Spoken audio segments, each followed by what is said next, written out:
जारी रखेंगे जब तक असल जिम्मेदार गिरफ्तार नहीं होंगे। और समी इब्राहिम को कोई नुकसान हुआ तो इसके जिम्मेदार वो नाम लेने से हम गुरेज सही है। रहेंगे। आप मेरे साथ रहिएगा। आरिफ साहब, इस वक्त हमें फवाद चौधरी साहब ने ज्वाइन किया। फवाद साहब, बहुत शुक्रिया आपके वक्त का। पहले अयाज अमीर साहब, उसके बाद इमरान रियाज खान, और आज समी इब्राहिम साहब पर ये हमला किया गया, वो भी बोल के दफ्तर के बिल्कुल सामने। जी, मैं समझता हूँ ये बड़ी एक जो टेंडेंसी है और जो ट्रेंड है वो बड़ा वाज़ेह है कि तमाम जो लोग तनकीद कर रहे हैं उनके ऊपर पे दर पे इस तरह से नामालूम अफराद के हमले हो रहे हैं। मैं ये समझता हूँ कि ये इस हुकूमत की एक जो जिस तरीके का रिकॉर्ड जा रहा है उसमें एक और बदतरीन सफ़े का इजाफा है। और जो समी इब्राहिम साहब के ऊपर इस तरह से जो हमला है उसकी शदीद मजम्मत करती है। हम इस वक्त उनके साथ खड़े हैं। बोल टीवी ने जो किरदार अदा किया इस सारी एपिसोड में, खुसूसन जब इमरान रियाज से गिरफ्तार हुए हैं, जिस तरीके से समी इब्राहिम ने, बोल टीवी ने जिस तरह एक शीशा पिलाई दीवार की तरह आप उनके साथ खड़े हुए, उसके नतीजे में मुझे लगता है कि ये लोग बौखला गए हैं और इसी बौखलाहट का नतीजा है कि आज ये हमला किया गया है। मुझे उम्मीद है कि वो उनकी जो तबीयत है वो सही होगी। मुझे उम्मीद है उन्हें नुकसान नहीं पहुंचा होगा।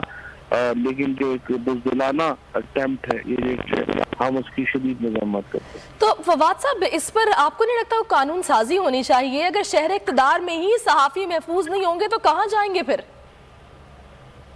कानून तो पहली बड़े वाजे हैं, कानून तो मौजूद है, हर्फ तो मौजूद है, उनमें स्पिरिट नहीं है, रूह नहीं है। तो जो इस्तेमाल करने वाले हैं वो तो कानून की वायलेशन में ये सब कुछ हो रहा है। कानून को तो तोड़ा जा रहा है। कानून तो मौजूद है लेकिन कानून का एहतराम नहीं है, कानून पर अमल नहीं किया जा रहा। ये असल मसला है। कानून नए बनाने की तो जरूरत नहीं। सही। तो मुझे ये बताएगा कि जब कानून की धज्जियां उड़ाई जाएंगी और कानून के महाफिज जब उस पर कोई कार्रवाई नहीं करेंगे तो फिर हम सहाफ़ी कहाँ जाएंगे?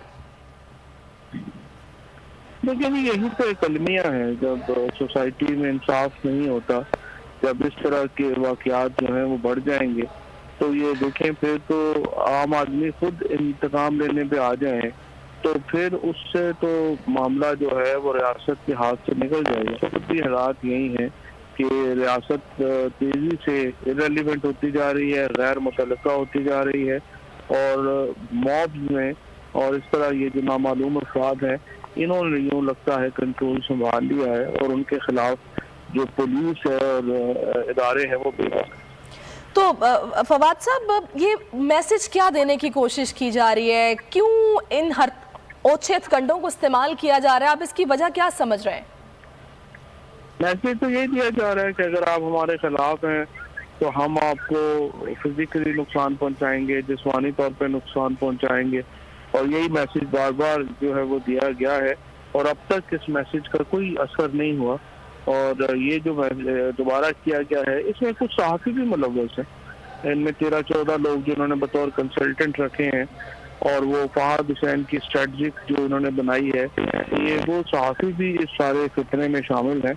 और अनफॉर्चुनेटली मैं ये देखता हूँ कि जो सहाफ़ियों में भी इसके ऊपर एक ग्रुपिंग कर दी गई है। मीडिया ग्रुप्स खरीद लिए गए हैं, कुछ सहाफ़ी तंजीमें खरीद ली गई हैं जिसकी वजह से ये तकसीम करके इनका ख्याल है कि इस तरह से लोगों को जो है वो इस्तेमाल किया जाए।